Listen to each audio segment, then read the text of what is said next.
welcome to Citizens Forum. This is being filmed on Tuesday, February the 2nd, 2016. I'd like to start by thanking the volunteer crew and Shaw staff that does this program every week. The first part of Citizens Forum is always the Walter and Jack show, so away we'll go. I'd like to start by just maybe giving a small apology or explaining to our viewers why we haven't been on the listings for the last month, I guess. So I just found out that we'll be back on the listings, I think, on the 15th. Today is February the 2nd. So I'm not sure why we were taken off the listings exactly, and I'm not sure why it's taken us a month to get back on the listings. But, you know, for some, people look at the listings to see what's on. So I'll say again, it's always a pleasure to deal with all of the Shaw staff, all of whom are great, but dealing with the Shaw Corporation is a little less wonderful. So Walt, story number one. Well, I came Water. with three things. Let's start with the water. We should talk a little bit about. Because, just to explain, what we're going to talk about may not get on, actually. We don't know because of what we're going to be talking about. But this part will be on, so we're just going to talk about it for 2 or 3 minutes about water. If you don't see that, it means it's not showing.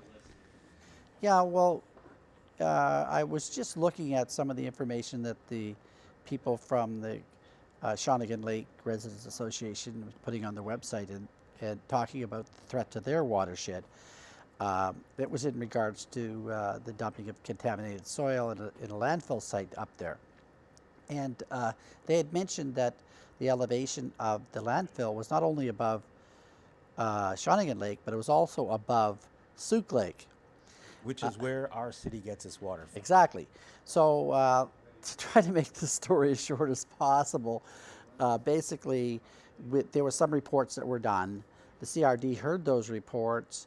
There was conflicting evidence that the CRD has admitted to as to conflicting opinions as to the level of safety in regards to having this contaminated soil landfill near the watershed.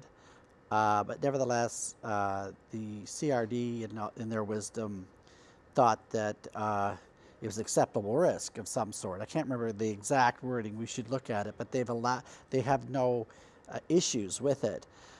Even though originally it was shown that there was no aquifer underneath the landfill. Aquifer, and now there is. That aquifer could be shared over a whole region. So the evidence showed there was no aquifer, but now we see that there actually is an aquifer. There is. And there's other issues about even surface water and how things work. The engineering they're saying surface water is not running towards Souk Lake, although that's not an absolute certainty either as to how that water and where that water actually goes. So the issue and I think you and I both agree that this is a risk to our water supply, and that people in the city should know about it. Exactly. I mean, where's the media? There is, as they say in the old war movies, a clear and present danger to this city's water supply coming from the site at Shawnigan Lake. And people of the city, this should be issue number one, but it's not. And we have to ask why not, but let's move on to the next story, which is... Well, on to an equally troubling story is the Zika virus issue in Brazil. I've looked over that last night and tried to figure out exactly what was going on. But in Brazil, there's been an epidemic of children being born with small heads and small brains. So basically, they're permanently disabled for life. And there's been a number of deaths, also stillbirths and things of that nature. Around 4,000 children have been affected so far. Now, this is a very, very serious situation. Now, something that happened in Brazil is that they tried to use to eradicate the mosquito that was carrying the virus by using a genetically modified mosquito. Right, and that was introduced a couple of years ago, right? Right. And I think we're going to see, we have a couple of graphics that are shown if you go to these URLs that Will's going to be putting up. that show that right at the area where they use the genetically modified mosquito, this is the epicenter of the epidemic for this brain wasting disease. Very, very serious. The World Health Organization has issued statements on this. However, they have not mentioned that there had been the use of these genetically modified mosquitoes. So it's very, very troubling. The World Health Organization has not been talking about it. I checked the World Health Organization's funding this morning, try to figure out how they're operating. And basically 3/4 of the funding going to the World Health Organization is from corporations. No, Yeah. not the World Health Organization. 25% is from mandatory payments from countries. 75% is from endowment funds and all sorts of different organizations, but all the money that goes into those organizations is corporate funded. So I think there's a real problem there. They're issuing reports and issuing warnings, and they're worried.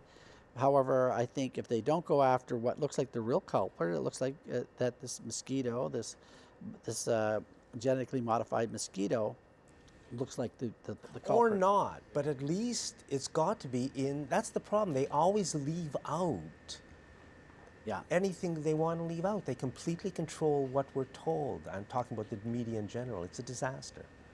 Yeah. Okay. Next. Well, okay, I'm on a roll. I mean, the other thing that I noticed last night is I was watching the primaries in the United States, and of course, Bernie Sanders is the thing that's really happening in the United States. Something's happening in the U.S. politically that hasn't happened since Andrew Jackson, since the 1850s. It's a real big deal. Bernie's talking about getting rid of these big banks, breaking up the banks, going after Wall Street, going after the 1% of the 1%. Talking about taxation of the rich, free tuition at universities, and a whole bunch of issues around health care, universal health care and things of that nature. And of course, he's stirring it up, and he has a lot of support. He actually did get slightly more votes than Hillary Clinton at the Iowa caucus. They came out almost tied. It would be a debate as to who won. Now, the strange thing about this was the CBC reported that Hillary Clinton won, although it was such a narrow victory, it'd be hard to measure. And they hardly said Bernie's name once in the report. They talked about Donald Trump, and they talked about the Republicans, and they mentioned Hillary several times, but they're not talking about this fantastic wave of political activity that's happening in the United States. And this, to me, is okay. This is the CBC. This is our tax dollars at work. They should be telling the truth. And they're not reporting the story truthfully. Because Bernie presents a hope that the corporations don't want us to ever hear about. So for the CBC to refuse to report on that is really a disgrace. And you know what? It's a disgrace that goes right to, if he doesn't do anything about it, Justin Trudeau. Because we have a new government. I'm sure they know what's going on there. So they control, they own the CBC. So, I would say, on behalf of us, I think there's been 10 or 12 years of appointments. Harper cronies have been inserted into the CBC. Yeah. So you tell them, hey guys, we want the truth from now on, or you're out. Keith Bogue was reporting last night, and you could see him biting his tongue. Yeah. You could see him wanting to say more in his reports. I felt that way about the CBC for years.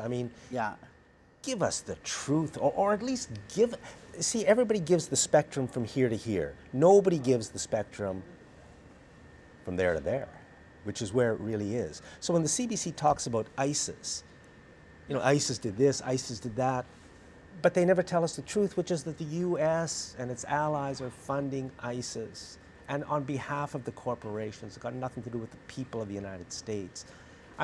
And maybe they don't, maybe I'm wrong, but you've got to take that into consideration, because the whole world is talking about it, but the CBC won't. And neither will any other media in Canada. It's a disgrace. But like Bernie says, this is the people versus billionaires. That's his campaign. The people of the United States versus the billionaires that own the media, that run Wall Street, that run those big banks, that have ripped the American public off for trillions of dollars, debt they'll never ever be able to repay.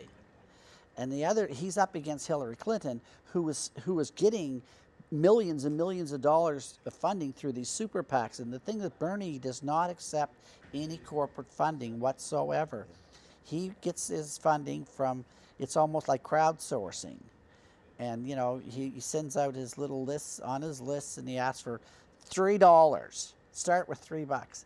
I mean, anybody can go online and donate, and I think Canadians should be donating to Bernie. Our lives would be so much better here in Canada if we had a guy like Bernie and as a president of the United States. And Hillary Clinton, let's face it, you know, if you look at her record on voting, particularly when it comes to foreign policy, when it comes to warfare, she's never saw war she didn't love. There was never a spending increase for the military she didn't vote for.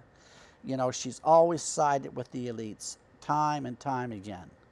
And, you know, she is just part of the problem as far as I'm concerned. So, you know, hopefully it'll become a time when they just can't ignore Bernie Sanders any longer. I think he's going to really make shock waves. I think he's going to go into New Hampshire and probably win in those primaries. I don't see how the power structure can allow him to be elected, so they'll have to kill him. I mean, isn't that what they do? I just don't see how they'll let him get elected. You know, it's too dangerous. I can't comment on that. Any more on Bernie? I mean, I'm a big Bernie that's fan it. too. You know, I think we should talk more about Bernie because it's a really good thing, and I think you know, we should be supporting him. Canadians should get in support of him. And everybody who's watching this show should contact their own media, the media they follow, be it CFAX or CTV or Global or the CBC, and tell them, hey, you know, we're Bernie fans and we want to hear what he's. We just want fair and honest representation of what's going on. Well, the CBC News always seemed to use the excuse that they had this oppressive government, the Harper regime, and if they said something out of line, they'd all lose their jobs. Well, Harper's gone now. There's no excuse anymore. Except that maybe the Trudeau regime is just as oppressive. Well, no, I think there's been so many appointments into the CBC, especially in the news, that it's got a little strange. The CBC News has gotten odd, you know. Okay, so we'll give the Trudeau government a few more months to clean it up, but we expect improvement. Well, it'll take years. Those appointments, what are you going to do? A lot of those, they have those jobs. Yeah, I work in the federal government. If the boss says do something, you do it, or you're fired. I mean, can't we just fire them? No, I don't think you can. Why not? Oh, I think you could give them all. Well, you don't even have to fire them. Just put them over there doing something else, and put somebody else in the decision making. Yeah. Anyways, this is the Globe and Mail from I think yesterday. It's hard to see the picture, but basically this is the Great Bear Rainforest. And actually the Globe and Mail headline isn't that bad, but what I'm here to say is this.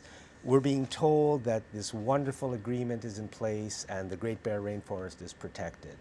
Just because that's what they're saying, unfortunately, is no reason to believe it. I mean, I hope it's true. People I know in the environmental movement who are really deeply into it are not happy with what's going on. They're not happy with the ongoing logging of old-growth forests, which is, you know, it's like a crime against humanity and a crime against nature. So to present this as a great victory, I don't know if I think we should be having some kind of discussion about what actually happened in the Great Bear Rainforest. Don't tell us that a wonderful agreement was reached, and you know, forget about it and go back to whatever else is happening, because we don't know that a wonderful agreement was reached. What I know about the corporations, you don't reach wonderful agreements with them. And there's a lot of questions about the big environmental groups as well, like who's funding them and where they're getting their money from. But I don't know if I'm right.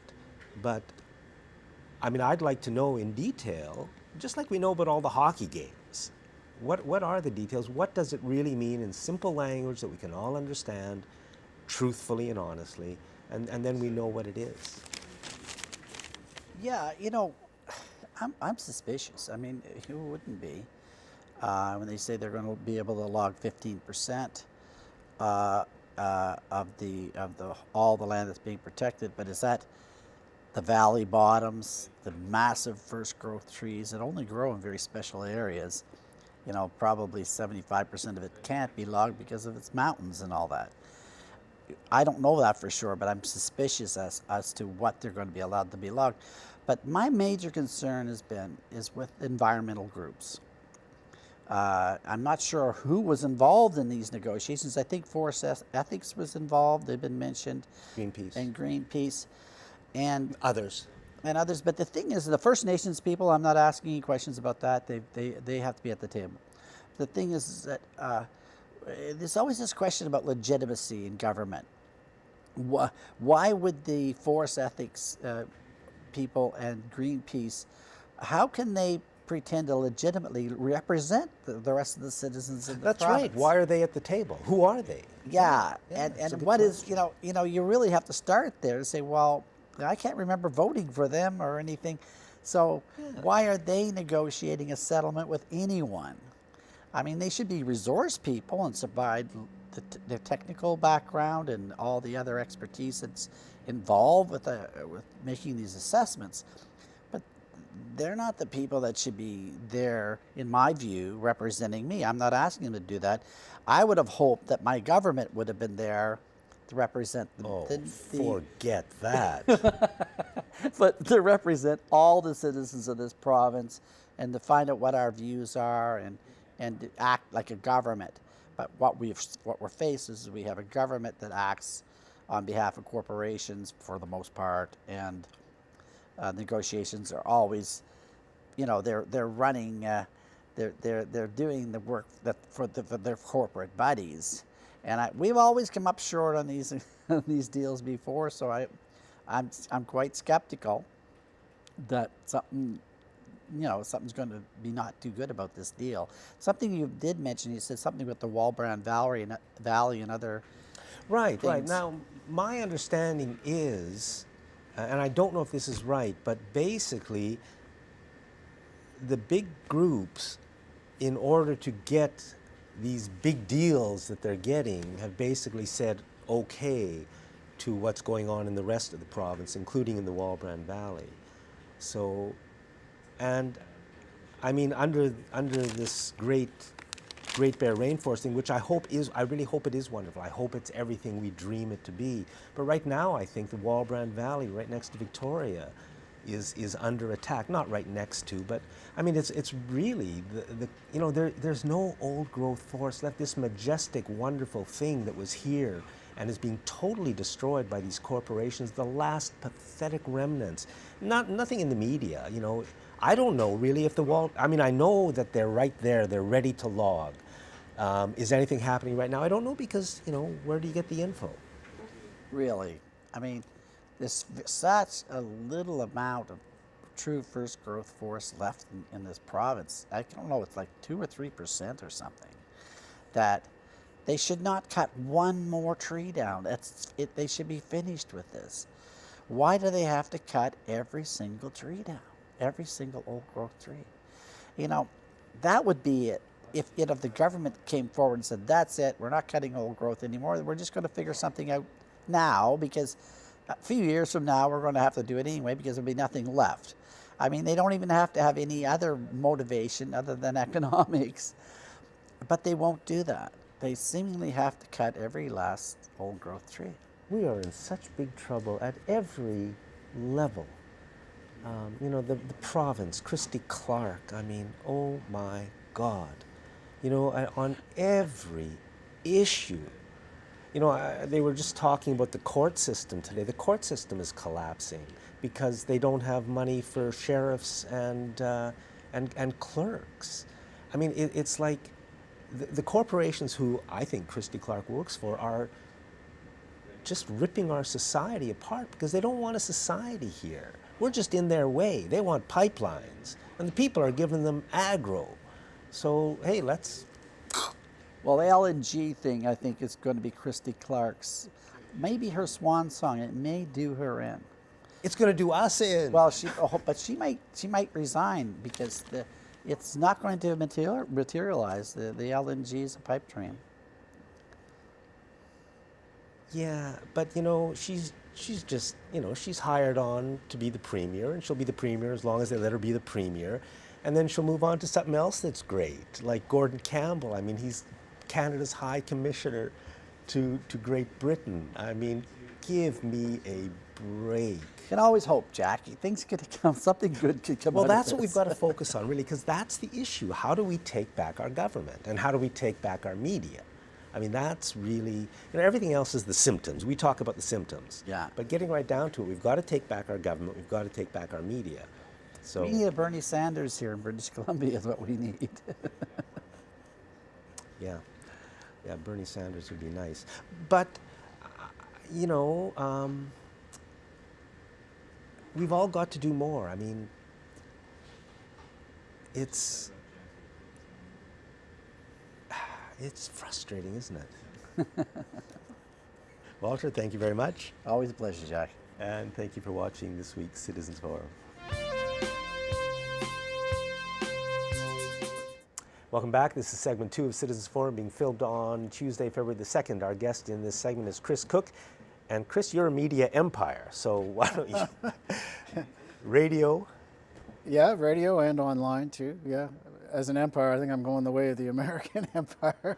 I mean, not making Overvalued dollar, you mean? Yeah. Yeah, well, I mean, yeah, the fiat dollar. Yeah, I've been doing radio at CFUV, and I got to get a plug in because next month in March is CFUV's annual fundraising. This is the University of Victoria radio station. It's been going. This is, I think, the 30th anniversary of the station. You know, being up there, run by volunteers. You know, Yeah, almost entirely. Yeah. And doing great stuff, great music, great public affairs stuff that you don't get, you know, otherwise. No, you sure don't. You don't. It's. I wish CFUV was bigger and broader, better known, and all of that stuff. Oh yeah, me too. I mean, 2,300 watts is what the station puts out, and if you want to put that in context, you know, some of the rock and roll stations, 50,000 or even 100,000 watts. So it's the signal's 2,300 difficult watts, to yeah, pick up. once you get over the Malahat, you know, it starts fading out. But it's online, so we have a global reach. This is the amazing thing about communications. When I started in 1998 at CFUV, we didn't have computers. At least there was no like internet connection or anything like that. I used to go and get newspapers, you know, physical newspapers, and read newspapers in the morning and make radio copy to do little radio features like the old-fashioned way, right? Now we're on the internet. We get people listening to us all over the world, you know. Well, especially a show like yours, because you deal with the issues of the world, not Yeah, local. my show's a lot about global, you know, So the do you sexy have an international international, kind of stuff. are you out there online? Oh yeah, sure. Oh, great, yeah, great, sure. And on my own website too, Pacific Free Press, I upload to that site as well as at Simon Fraser. They've picked up the show as well. And on Syndicated. international news, Pacific Free Press has great stuff, you know, a constant flow of it. Yeah, it's an aggregate site. I don't write as much as I used to, but I get good stories from all over, from authors that I actually go out. I don't just grab people's articles. I've made arrangements with all these various prominent journalists, and they allow me to feature their stuff. I can't pay. I mean, there's no money in it, but yeah, like the Huffington Post, only better. Yes, pacificfreepress.com. That's it, So yeah. Taseko and Well, Western slap Canada suits, Women's right? I mean, a lot of slap people, suits. you know, slap suits have been a bit of a topic lately, and I know And I that guess I you're have to familiar with say, it. I think I've got a slap suit filed against me by the company that is involved in the Shawnigan Lake site, shall we call it. Is it actually a suit or a threat of a suit? No, I think it is actually a suit. Oh, really? Yes. Well, it's strategic lawsuit against public Yes. participation, SLAPP is what SLAP is. And it started in the United States where, you know, they're famously litigious down there. And these suits were brought by big corporations generally and vested interests that against small, you know, environmental groups or political groups, people that were saying things they didn't like, and they're using defamation. But basically, they brought the suits because they had deep pockets and they could, not necessarily because they thought they could win, or even if they even believed scares that they'd people. been defended. It scares Well, yeah, people, it puts a chill out there, and these people then they spend, these little organizations spend all their resources, fighting this supposed suit that might end up getting thrown out, but it's crushed this organization, and everyone else looks at it and thinks, oh, geez, I'm not going to talk about Corporation X, I'll suffer the same fate, and they will, in a lot of cases. I started doing them, years ago out here with the silver spray development in East Souk, and there was a suit brought against a few guys out there that were opposed to this, what they said would change the whole character of East Souk by bringing in dozens and dozens of these big luxury homes and a marina and all these other stuff. So a suit was brought by the developer against some of these local guys, and it was a real big issue out there, and some of these guys didn't come back into activism after it because they were looking at losing their houses, and and it divides communities, puts a lot of stress within families and marriages, and they break up. They're pernicious, and there was a law in British Columbia, the first in Canada, against slap suits that was brought in by the NDP naturally in 2001, and it survived exactly 3 or 4 months and was repealed. By the NDP? No, the Liberals, when they got in 2001, they. Ah. Yeah. Oh, you mean the NDP brought it in at the very end of their. Right. Isn't that so typical of the NDP? Well, I don't want to criticize. Last I mean, I know week as how they're getting difficult kicked these things are. Yeah, right. But it went down the toilet. Well, now the big news is now that a lot of people know the Wilderness Committee. They're BC based, but they're broader than that. They have been sued by the Taseko mines about the Fish Lake. I don't know if you remember the Fish Lake. Can you just say where it is? It's up in the interior of British Columbia, far up in the north interior, by 300 kilometers from Williams Lake, south. Yeah, and there was going to be a mine that was going to destroy the lake. Gold and copper. Taseko wanted to go in there, and it was the most outrageous thing I'd ever heard of. At least their plan was, and Fish Lake is what we call it. It's Tetzlan-Bini is what, pardon the pronunciation, is what it was traditionally called by the first peoples that live up there. It's a sacred lake to them, of course, and it provides their sustenance. It has for forever. The idea was that Taseko was going to come and drain the lake, but not to worry, because they were going to dig a big hole somewhere else and make a second lake and put all the fish, presumably, and everything else in the other lake so that the First Nations could still fish and have their way of life. And then they would, from the middle of Fish Lake, would put a gold and copper mine, because at the bottom of the lake was where they figured that's where the lode was. Well, there was a lot of opposition to it. The First Nations didn't like the idea to begin with, and Wilderness Committee and a lot of other, environmental groups came out and said, well, this is, not only is it like a stupid, it's an insult to the intelligence, really, to think that everything's going to be fine after all this hugely disruptive project. Well, Taseko brought a lawsuit against them. Now, the word slap, I don't know, I might get sued for saying it was a slap suit, but it walked like a duck and it quacked like a duck, and it looked like a slap suit. But so just last week, the suit was settled, and in the decision, well, I'll tell you something. The lawyer, Taseko's lawyer, his name is Roger McConkie, or McConkie is close enough, and he says the claims in this case are put forward on the basis of inferential meaning that would convey to the average ordinary reader as a matter of impression. Now, what he's saying there is, like Joe Blow, you or me that didn't know anything, if they heard this on the news or read it, in a flyer, they would think badly of Taseko.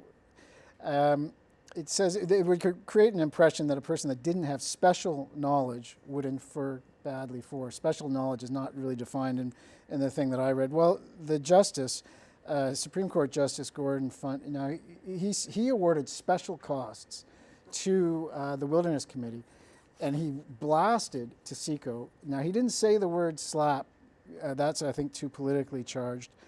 But he did rule. He says, in the context of a defamation action, seeking punitive damages may serve to silence critics. Well, that's, of course, exactly what a slap suit is all about. Silencing your critics and scaring the bejesus out of anybody else who might have the temerity to speak up. Well, he says in this case, does Justice Funt, seeking damages was an economic threat. So he finds that they, TSECO, have to pick up the costs after a certain point in the Wilderness Committee's legal costs. So they have to pay. They have to pay. So they're paying, Committee. in essence, a penalty for bringing this suit. Now, that's what the slap suit legislation was all about.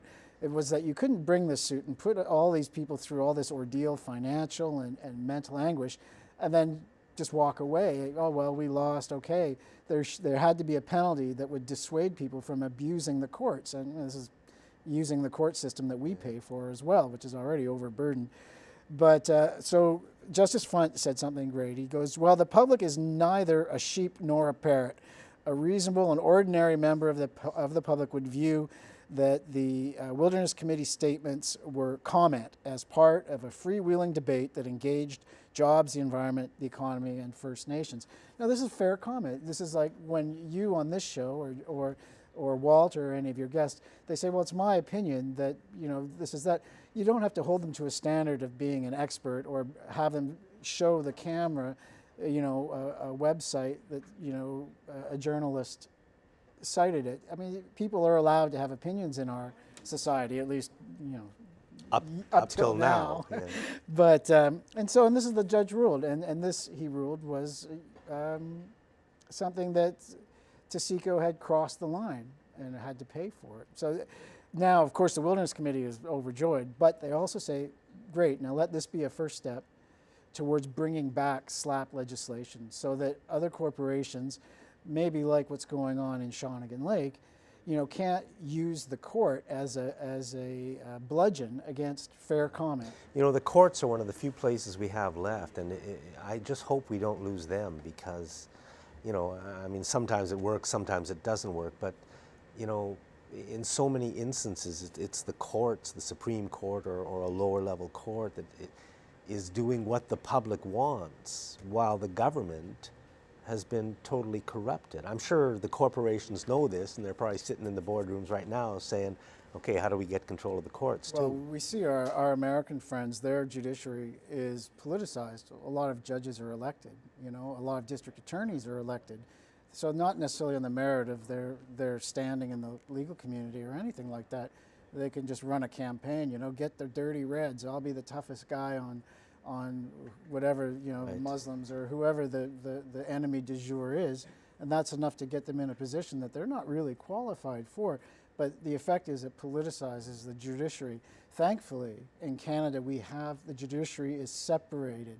But Mr. Harper, when he was in, he was trying like hell to emulate again the Americans and to politicize our judiciary. And he took runs at the judiciary, saying that they were like using these buzzwords that we're familiar with from the States, like activist judges and so forth, trying to put pressure on judges, or mandatory minimum sentencing for certain crimes, which takes all of the a judge's authority and discretion out of a case, which, essentially neuters, Chris, we're out of time. Thank you very much for both those stories, or all those stories. There's more. Yeah. Thanks for watching this segment of Citizens Forum. Welcome back. This is Tuesday, February the 2nd, 2016. Our guest in this segment is Dave Friend. Dave is the founder of Growing Young Farmers, the Growing Young Farmers Society. And Dave, I think you're doing great stuff. Thank you. So, why don't you tell us what you're doing? So we're actually a charity now. So we have a board of directors and a registered Canadian charity. So we've come a long way from me just knocking on school doors and said, could I do this and can I do that? So what I do, basically I educate, I encourage and empower school kids to grow health-friendly organic food as part of their school week. So you actually go into the schools, and the kids come out, and you go into the garden, and you, with the kids at school, grow organic food. So sounds so much like what school should be. and more, we have a huge waiting list now in the last couple of years, because teachers are getting it, principals are getting understanding what it, and of course the kids are enjoying it. And one of the biggest success rates, they're taking ownership of what they're growing. and they're eating it right out the garden most of the time. So it's been a huge success.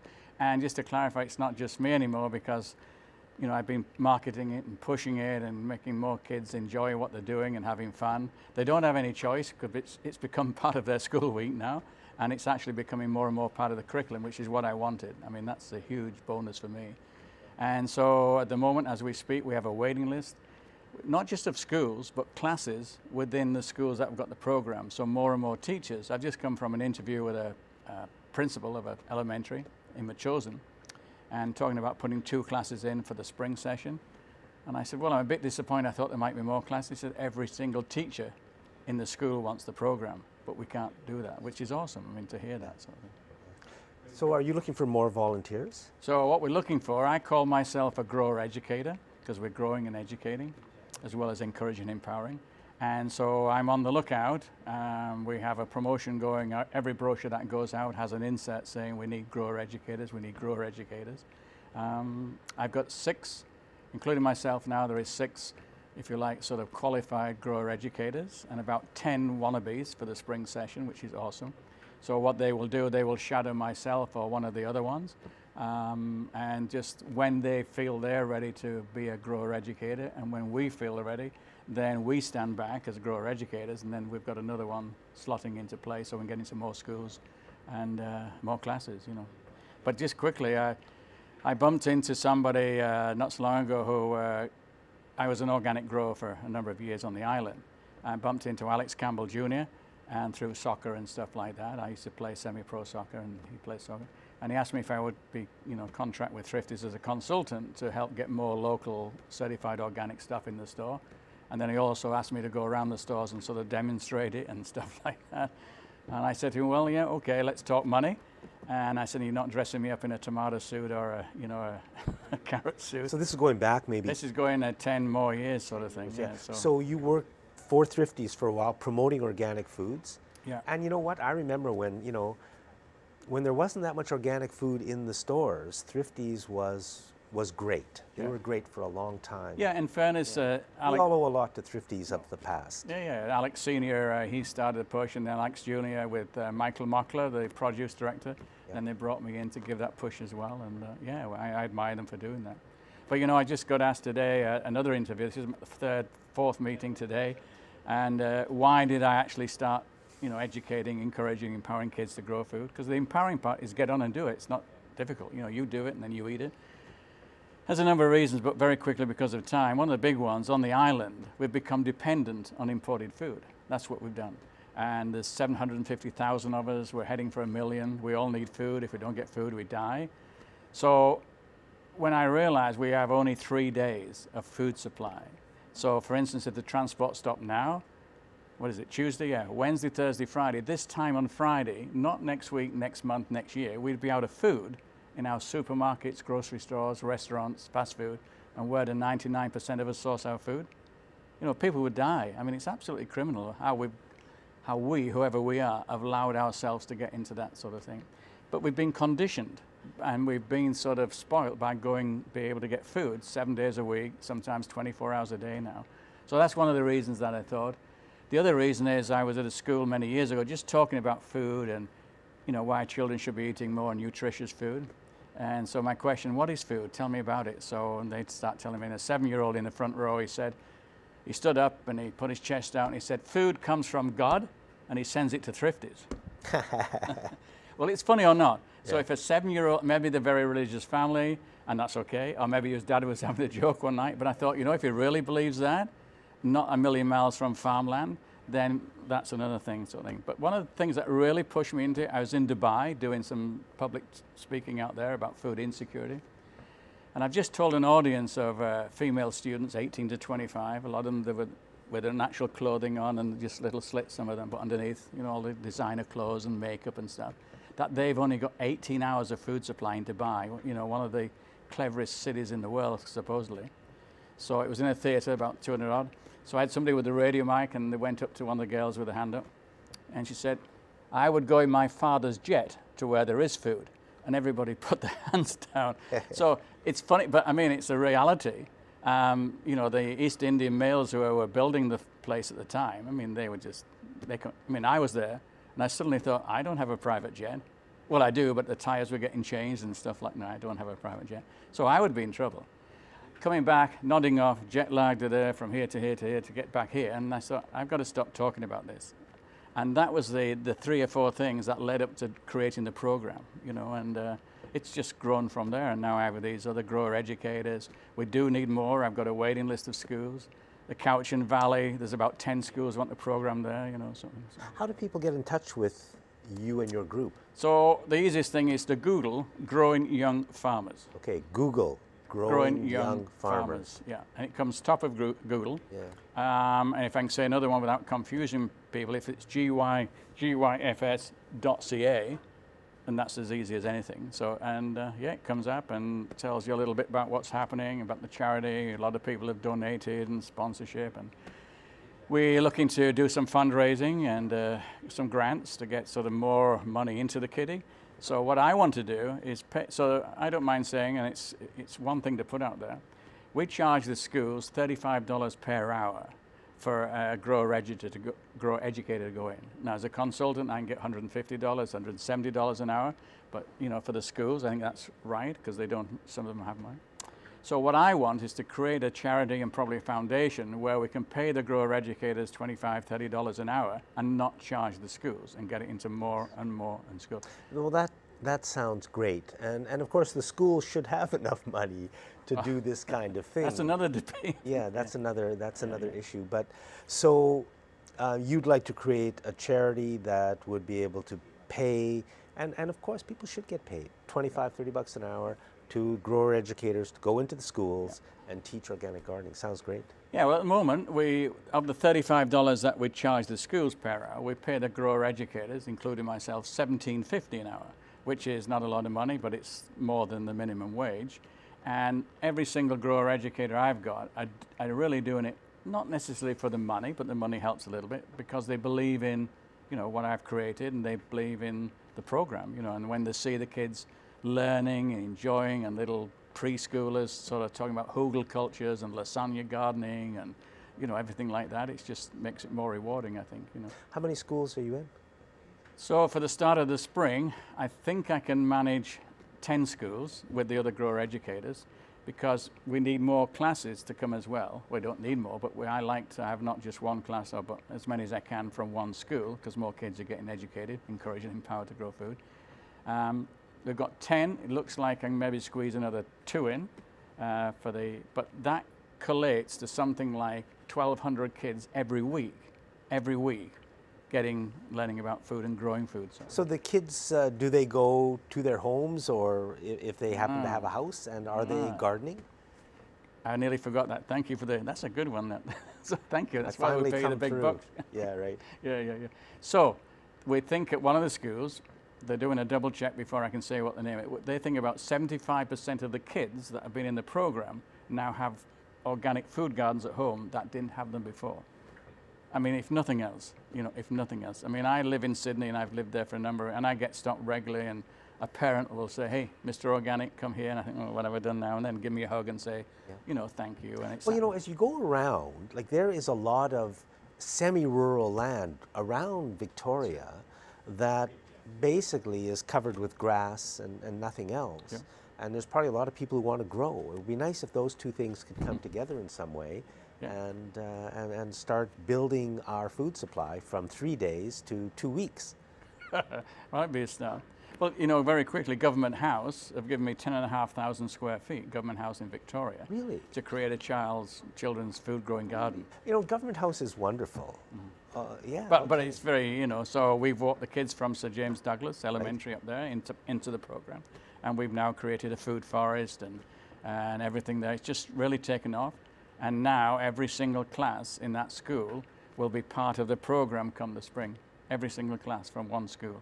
So we won't be able to do them all in 1 week because of all the other things, but they'll rotate them. But every single kid from, you know, the kindergarten to grade 5s in Sir James Douglas Elementary will have gone through a part of education and empowerment to grow the food. So it's such an important thing for all of us to know how to organically garden. Sure. It's rewarding, and you know, I get invites back to the Middle East and Australia and the UK and different places, and they think I've gone pretty loco because I actually get paid when I go that sort of thing, you know. But, you know, most of my life was for the bottom line in the corporate world, and I think, hey, you know, I don't know how long I've got left, but, you know, you can Want to do something great. put something nice back in. I know it sounds like BS, but, yeah, it's nice. And yeah. So Google growing young farmers or GYFS.ca. Yeah. And it comes up support pretty- a wonderful thing. Yeah. And we're out of time. Thank you Dave, very much. Thank you for inviting me. Thank you. Thanks very much for watching this segment of Citizens Forum. Bye-bye.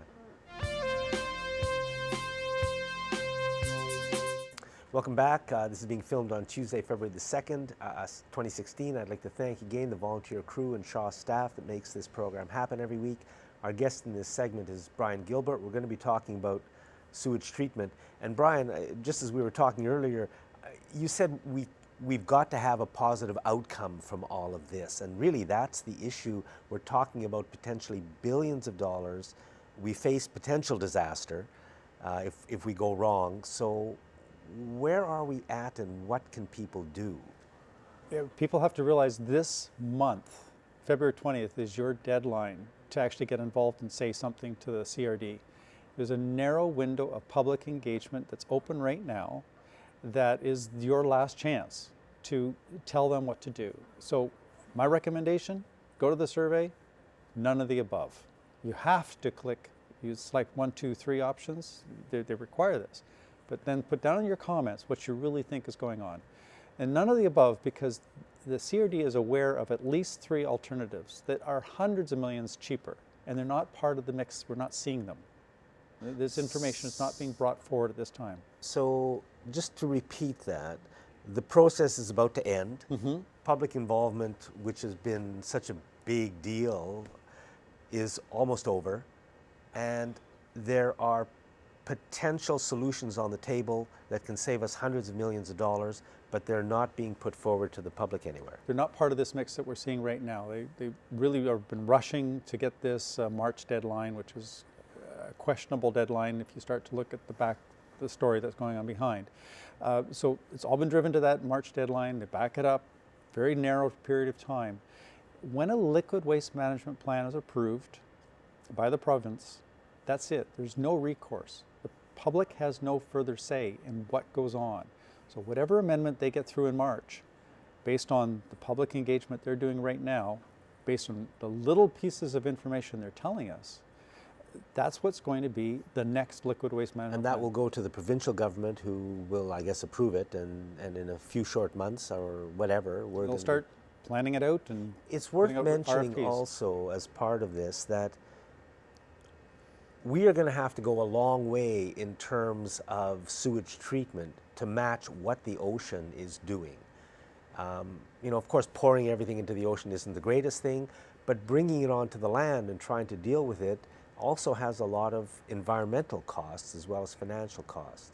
So if we move ahead with treatment, and remember, we may not even have to, but if we move ahead, we've got to make sure we get the cheapest and environmentally best project. And I agree with you that the cheapest and environmentally best potential programs are not even on the list. The public is completely unaware of them, and yet we're almost at the end of the process. We are. And the CRD has had proposals from very reputable sources. We've talked about that last time I was on the air, an option that we call the 250 million option, which completely treats all the sewage for a high level of quality and deals with the residual, so you don't have land pollution or air pollution afterwards.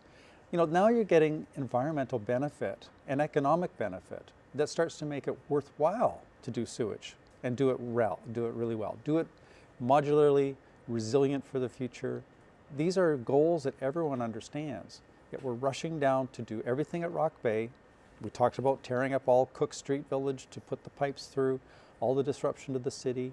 The avoidable costs that are in that plan can be saved in many different ways that aren't part of the public engagement. So the public in many respects is being misled that those are all the options they have to choose from, when there really are others that they should be told about and consulted on, so we can get the real public input on this story. Now, leading the process is Victoria Mayor Lisa Helps. And, you know, when I hear her on the radio, she's on CFAX occasionally, she says we have this timeline, we've got to meet and we've got to move ahead and we can't do this and we can't do that.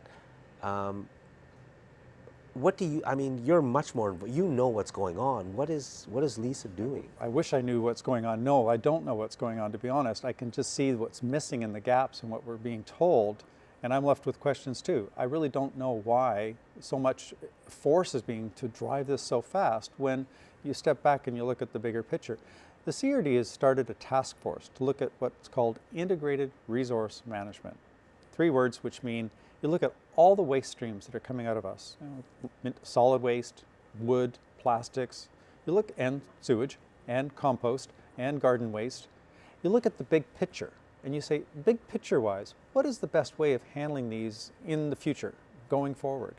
And that's what they need to be doing. And when you start to look at that, you can look at significant revenue generators, which we don't have. And suddenly the whole picture of funding this sewage project changes on a dime. We don't need the P3 funding for anaerobic digestion. We could use, if you're really into P3s, you could use P3 funding for integrated resource management. Those that aren't into P3 can argue that case too, and there's lots of arguments for and back on P3s, whether they're good or bad. So I'm not into that right now. I just want a good solution for our region, and I want to have that debate. So I don't know the answer why there's so much push when there are so many good solutions that are on the table that they're aware of. And they haven't stopped the brakes and said, look at big picture-wise, we're going down the wrong path here.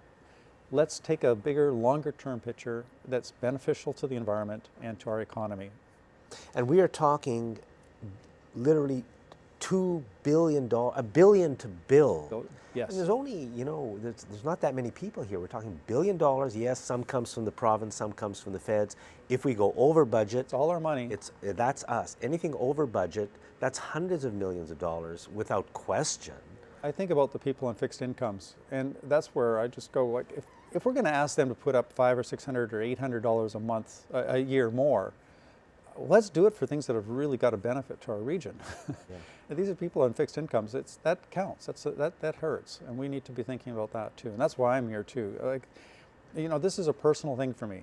I get nothing out of this except for just trying to. It's a complicated issue. I've been following it for a long time, and I just want to make sure we have a really positive output. I need to make sure we don't lose track time-wise. I want to mention, first off, thank your viewers. We're getting some emails back. They're really appreciating that. There's a forum this coming Monday, February the 8th. I think your segment will be on in time for people to attend.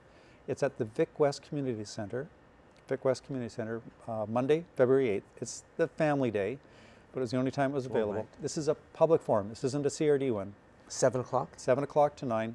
Come and get some answers. I'll be on there, and many of fellow citizens that know this and have been following it too, citizen experts and other experts, and give answers to the public, what's going on, and what to decide. Give them background information. The other thing I'm about to launch is a petition. My petition is just to the government to tell the CRD to tell us about these innovative tax-saving options before they make a decision. It's a pretty simple thing to ask. You almost wonder why you have to, but I want people to be aware of this. The website is innovate.crdsewage.ca. By the time you go live, the petition will be live. It's a simple, please sign your name. You can go do the CRD survey, but this is a really simple thing to do, to demand that we're told all the information before you ask us to make a decision and before you make a decision. So it seems that the CRD process is geared towards having us make certain decisions. Mm-hmm. And that will take place on February the 24th. The CRD will decide one of the options that are in the set that we've got right now. None of them are good. They're all use Rock Bay. They all have avoidable costs. They're all based on an anaerobic digestion and an inflated gasification pricing. They all have secondary as a component at this point too, which means we're still polluting the ocean. We're building outfalls we don't need. We're building pipes we don't need. We're doing a treatment process that's not resilient to the future. It's got the hazards of being on an earthquake zone. The site is on a clay base, so it's very expensive to make that earthquake proof. close to the seashore, so we have the expense of building for tsunami risk, sea level rise. There's so many flaws in the set that they've come up with.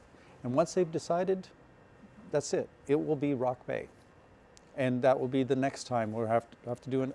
You can't change these things once they're approved by the province. So It just this seems, is our how chance. have we gotten into this?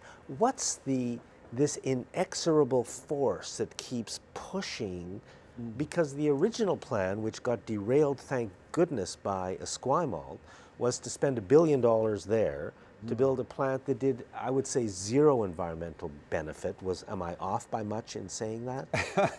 Well, no, secondary does remove a fair amount of the toxins. But it just brings it onto the land. Brings it we onto the have land. to deal So with the it on question is, land. what do you do? Where's the benefit? That is exactly true. Yeah. Just a couple historical things that people may forget. When the original thing to go to McLaughlin was set up, Esquimalt brought McLaughlin to the table, but that was only in the context that there were 4 plants. Macaulay was one of the small ones. Clover Point was going to be another on the east side, another on the west. There were 4 plants. That's when Esquimalt said, Macaulay's precious. Use McLaughlin for this small plant. So when it was a small plant, that was fine. So they didn't bring McLaughlin on the table for the big regional plant. Oh. They only brought it on as one of 4. Right. And I'd like to remind everybody too that Esquimalt held 5 days of public hearings, and 98% of the people objected to sewage treatment, that plan, on that site. So we've already gone through public engagement on that site for that plan, and it failed. So if you are listening to the public has spoken up on that one already. The whole motion to go back to McLaughlin also has got a lot of flaws in it. Is that the one from Nils Jensen? That's true. Don't forget, that's no longer 788 million. It's now 880 million. That's the newest number coming out of the core area. So it's not that far off the inflated numbers that are being used for Rock Bay. So there's not really any savings to be had by that. On top of that, it depends upon Langford funding their own sewage treatment without funding, and I don't think that's going to happen. So we'll see what happens with that vote. But we've got, the most important thing is we can't make a mistake. So the public meeting is Monday, February the 8th. Family Day, 7 to 9, Family Day. Vic West Community Center. Okay. We're out of time. Thank you, Brian, Thank for you, all your Jack. work. Thank you to all the volunteers here too. Thanks for watching this segment of Citizens Forum.